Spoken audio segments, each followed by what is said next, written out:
వర్యులు పార్టీ అధ్యక్షులు శ్రీ జగన్మోహన్ రెడ్డి గారు అనేక సందర్భాల్లో క్రీడలకు ఎందుకు ప్రాధాన్యత ఇవ్వాలి, క్రీడలు అన్నటువంటిది ఎక్కువ దృష్టి పెట్టి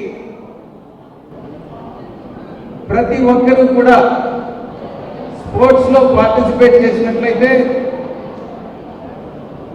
శారీరక ఆరోగ్యం, మానసిక ఆరోగ్యం, దేహ ఆరోగ్యం అభిలషణీయమైనటువంటి రీతిలో ప్రతి ఒక్కరూ కూడా ఆరోగ్యంగా ఉంటారు అన్నటువంటిది నొక్కి వక్కాడించడం జరిగింది. మానసిక వికాసానికి, మేధోపరమైనటువంటి నైపుణ్యానికి క్రీడలు అవసరం అన్నటువంటిది ప్రతి ఒక్కరూ కూడా చెప్తారన్నటువంటి విషయం మనం తెలుసుకోవాలి. ఈ విషయంలో వైఎస్ఆర్ కాంగ్రెస్ పార్టీ ప్రభుత్వం క్రీడలకు సంబంధించి మౌలిక సదుపాయాన్ని పూర్తి స్థాయిలో నిర్మాణం చేపడుతున్నది అన్నటువంటి విషయాన్ని ఈ సందర్భంగా మీకు తెలియజేసుకుంటా ఉన్నాను. క్రీడల ప్రోత్సాహానికి ఆడుదాం ఆంధ్ర అన్నటువంటి ప్రోగ్రాంని భారీ ఎత్తున రాష్ట్ర వ్యాప్తంగా ప్రభుత్వం నిర్వహించినటువంటి విషయం మీ అందరికీ కూడా తెలుసు. క్రికెట్ అన్నటువంటిది ప్రజల మధ్య ఆరోగ్యకరమైనటువంటి పోటీని, అంటే అదేదో యుద్ధం ప్రకటించినట్టు కాదు, రెండు జట్టుల మధ్యన ఆరోగ్యకరమైనటువంటి పోటీని, ఐక్యతను, సంఘీభావాన్ని పెంచుతాయన్నటువంటి విషయం మీ అందరికీ కూడా తెలుసు. గతానికి వెళ్ళినట్లయితే క్రికెట్ అన్నటువంటిది బ్రిటిష్ వారి స్వాతంత్రం రాకముందు దాదాపు 100 ఏళ్ల క్రితం 1932లో భారత పురుషుల క్రికెట్ జట్టు ఇంగ్లాండ్ రాజధాని లండన్లో ప్రపంచ ప్రఖ్యాత లార్డ్స్ గ్రౌండ్లో ఇంగ్లాండ్ జట్టుపై మొదటి అంతర్జాతీయ టెస్ట్ మ్యాచ్ ఆడినటువంటి విషయం మీకు తెలుసుంటుంది. భారత జట్టు ప్రపంచంలో క్రికెట్ టెస్ట్లోనే పాల్గొనే 6వ జట్టుగా తొలిసారి అర్హత గుర్తింపుని సాధించింది. క్రికెట్ ఆడే దేశాల్లో జనాభా రీత్యా అతి పెద్దదైన ఇండియా 1970 చివరి నుంచే అంతర్జాతీయ జట్టు క్రీడల్లో రాణించడం మొదలుపెట్టిందన్నటువంటి విషయం తెలుసు. ఒక్కసారి వెనక్కి కానీ చూసుకుంటే క్రికెట్ అన్నటువంటిది ఏ యొక్క మా సంస్థానాధీశులకో సంపన్న కుటుంబాలకో చెందినటువంటి ఒక క్రీడగా క్రికెట్ నుంచి ఈరోజు అతి సామాన్య వ్యక్తికి కూడా క్రికెట్ ఆడి క్రికెట్లో రాణించేటటువంటి అవకాశం కలిగినటువంటి పరిస్థితి ఈరోజు. ఎక్కడో జరుగుతున్నటువంటి ఒక్కసారి నేను చదువుకునేటప్పుడు కూడా ఎక్కడో ఇతర దేశాల్లో క్రికెట్ క్రీడ జరుగుతున్నప్పుడు దాన్ని ట్రాన్సిస్టర్లోనో రేడియోలోనో పెట్టుకొని అక్కడ లైవ్ అన్నటువంటిది వినేవాళ్ళం. ఎన్ని రన్స్ కొట్టారు, ఎంతమంది అవుట్ అయ్యారు, ఏ దేశం ఎలా ఆడుతుంది అన్నటువంటిది చెవిలో ట్రాన్సిస్టర్స్ పెట్టుకొని వినేవాళ్ళం. ఆ యొక్క పరిస్థితి నుంచి ఈరోజు మనం లైవ్ టెలికాస్ట్ చూస్తున్నాం. మనం ప్రత్యక్షంగా క్రికెట్ని చూసేటటువంటి మన మౌలిక సదుపాయాలను పెంచుకున్నాం అన్నటువంటి విషయం మీకు తెలియజేస్తా ఉన్నా. ఇక లిమిటెడ్ ఓవర్స్ మ్యాచ్ కావచ్చు, వీటిలన్నిటిలో అనూహ్యమైనటువంటి రీతిలో భారత జట్టు ప్రపంచ ప్రఖ్యాతగాంచింది అన్నటువంటి విషయం మనం నిజంగా గర్వపడాల్సినటువంటి విషయం. ప్రస్తుత భారత జట్టు కెప్టెన్ రోహిత్ శర్మ తెలుగు కుటుంబంలో మూలాలు ఉన్నటువంటి వ్యక్తి అన్నటువంటిది కూడా మన అందరికీ కూడా స్ఫూర్తిదాయకం. ఆంధ్ర రాష్ట్రం నుంచి మీరందరూ కూడా ఆయన్ని స్ఫూర్తిగా తీసుకొని భవిష్యత్తులో మంచి క్రికెట్ క్రీడాకారులుగా రాణించాలన్నది భగవంతుడిని నేను ప్రార్థిస్తా ఉన్నాను.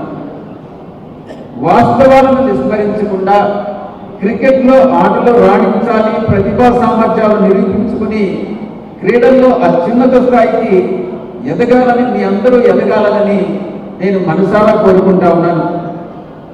క్రికెట్లో జాతీయ అంతర్జాతీయ స్థాయిలో రాణించినటువంటి కీర్తి ఆజాద్ కానీ, చేతన్ చౌహాన్ కానీ, అజారుద్దీన్ కానీ, గౌతమ్ గంభీర్ కానీ వంటి భారత క్రికెటర్లు వివిధ పార్టీల తరఫున పార్లమెంటులో అడుగుపెట్టినటువంటి విషయం కూడా మర్చిపోకూడదు.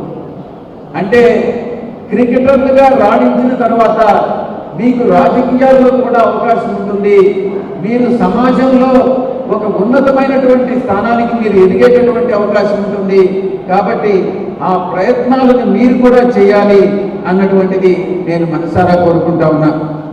భారతరత్న పురస్కారం పొందినటువంటి తొలి క్రికెటర్ సచిన్ టెండూల్కర్ రాజ్యసభకు నామినేట్ అయినటువంటి విషయం కూడా మీకు తెలుసు. ఇక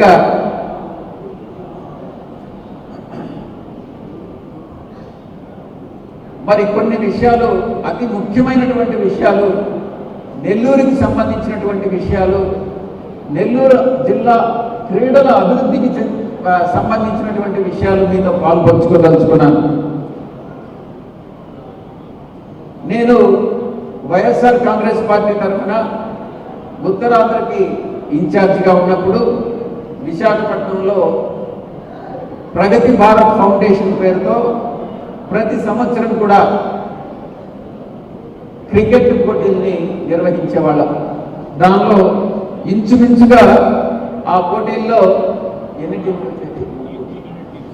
800 టీంలు పాల్గొనేటటువంటివి. విశాఖపట్నంలో ఉన్నటువంటి యువత చాలా చాలా ఉత్సాహంగా పాల్గొని మనకు జాతీయ స్థాయిలో జరిగేటటువంటి పోటీల్లో ఏమాత్రం తీసుకోకుండా ప్రైజ్ మనీ దగ్గర నుంచి మనం అన్ని రకాల క్రీడలను నిర్వహించేటటువంటి వాళ్ళం. అదే రీతిలో నెల్లూరు పార్లమెంటుకు సంబంధించి నెల్లూరు రూరల్, నెల్లూరు టౌన్, కోవూరు కానీ, కావలి కానీ, ఉదయగిరి, కందుకూరు, ఆత్మకూరు, మన నెల్లూరు పార్లమెంటు జిల్లాలకు సంబంధించి మన రాబోయేటటువంటి సంవత్సరంలో అప్పటి నుంచి ప్రారంభించి ఒక మంచి క్రికెట్ని ప్రతి సంవత్సరం కూడా క్రికెట్ పోటీలు నిర్వహిస్తామనని ప్రగతి భారత్ తరఫున మీ అందరికీ నేను తెలియజేసుకుంటా ఉన్నా.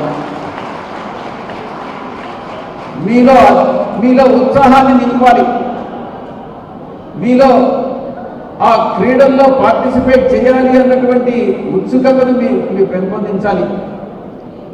మీరు సమాజంలో ఒక ఉన్నత స్థానానికి ఎదగాలి అన్నటువంటి సదుద్దేశంతో ఈ యొక్క పోటీలు నిర్వహించాలని ప్రగతి భారత్ ఫౌండేషన్ తరఫున నేను ప్రకటిస్తా ఉన్నా. మరొక ముఖ్యమైనటువంటి విషయం, నెల్లూరు జిల్లాకి మనం ఇన్ఫ్రాస్ట్రక్చర్ డెవలప్ చేసే దాంట్లో భాగంగా నేను ఇప్పుడే మన ఆంధ్రప్రదేశ్ క్రికెట్ అసోసియేషన్ సెక్రటరీ గారిని అభ్యర్థించడం జరిగింది. మంచి ప్రతిపాదన చెప్పండి, ఆ ప్రతిపాదనని మనం అమలు చేస్తాం అని గోపీనాథ్ రెడ్డి గారికి అడిగినప్పుడు ఆయన ఒక ప్రతిపాదన చెప్పారు. మొగళ్ళపాలెం అనేటటువంటి గ్రామంలో, అంటే ప్రభాకర్ రెడ్డి అన్న గారి కాన్స్టిట్యున్సీలోకి, నెల్లూరు రూరల్లోకి వస్తుంది. అక్కడ sports authority of Andhra Pradesh SAAP 150 ఎకరాలు కొనిపెట్టింది. గతంలో కొన్ని సంవత్సరాల క్రితం భారీ ఎత్తున క్రికెట్ కాంప్లెక్స్, ఒక క్రీడల కాంప్లెక్స్ అన్నటువంటిది మనం ప్లాన్ చేశాం. కొన్ని కారణాల వల్ల అది మెటీరియలైజ్ కాలేదు అన్నటువంటి విషయాన్ని ఆయన చెప్పడం జరిగింది. దానికి దాదాపు ఒక 200 కోట్ల రూపాయలు ఖర్చు అవుతుంది.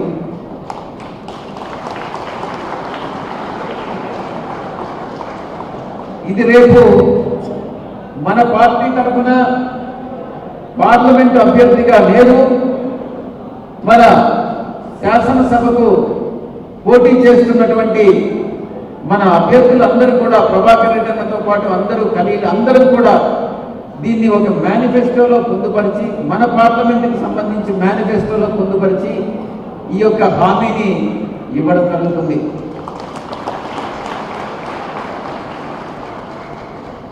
ఈ యొక్క స్పోర్ట్స్ కాంప్లెక్స్ 150 ఎకరాల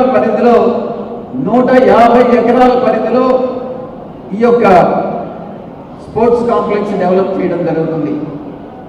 ఈ 150 ఎకరాల్లో క్రికెట్ మనం ఏదైనా ఆటల్ని ప్రోత్సహిస్తామో మన మౌలిక సదుపాయాలు కల్పిస్తాము అన్నటువంటిది మీకు తెలియజేసుకుంటా ఉన్నా. క్రికెట్ ఒకటి, ఫుట్బాల్ ఒకటి, బాస్కెట్బాల్ ఒకటి, వాలీబాల్ ఒకటి, tennis, badminton, walking track, go karting, gym, yoga మందిర్, swimming pool, sauna park, family park, amusement park, వీటన్నిటితో ఒక స్పోర్ట్స్ కాంప్లెక్స్ ని ఈ 150 ఎకరాల్లో 200 కోట్ల రూపాయల ఖర్చుతో నిర్మించడం జరుగుతుంది అన్నటువంటి విషయాన్ని నేను మీకు తెలియజేసుకుంటా ఉన్నాను.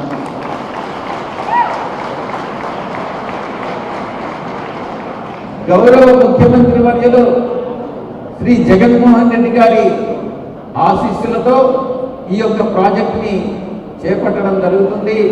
ఇది నెల్లూరు క్రీడాకారులకి ఒక వరం కావాలి. దేశంలోనే ప్రపంచంలోనే నెల్లూరు నుంచి వెళ్ళేటటువంటి క్రీడాకారులు బాగా రాణించాలి, మీరందరూ కూడా అత్యుత్తమ స్థానంలో మీరు నిలబడాలి అన్నటువంటి ముఖ్య ఉద్దేశంతో ఈ యొక్క ప్రతిపాదనని అమలు చేయడం జరుగుతుంది. మీ యొక్క కళ సాకారం అవుతుంది అన్నటువంటి విషయాన్ని నేను మీకు తెలియజేసుకుంటా ఉన్నా. ప్రతి సంవత్సరం ప్రగతి భారత్ ఫౌండేషన్ తరఫున క్రికెట్ పోటీలు, ఈ యొక్క స్పోర్ట్స్ కాంప్లెక్స్ ఈ యొక్క నెల్లూరు పార్లమెంటుకి ఒక వరం కాబోతుంది అన్నటువంటి విషయంలో సందేహమే లేదు అన్నటువంటి విషయాన్ని తెలియజేసుకుంటూ, నెల్లూరు నుంచి రంజీ ట్రోఫీస్లో నెల్లూరు నుంచి అశ్విన్ హెబ్బార్, రేవంత్ రెడ్డి ఇద్దరు కూడా చాలా బాగా రాణించారు. వాళ్ళకి నా యొక్క అభినందనలు సభాముఖంగా తెలియజేసుకుంటా ఉన్నాను. ఇలాగే అశ్విన్ లాగానే రేవంత్ లాగానే మీరందరూ కూడా భవిష్యత్తులో మంచి క్రీడాకారులుగా అటు క్రీడాకారులుగా అయిన తర్వాత మంచి క్రీడాకారులందరికీ కూడా అటు జాబ్ ఆపర్చునిటీస్ ఉంటాయి, మిగతా రాజకీయాల్లో ఆపర్చునిటీస్ ఉంటాయి.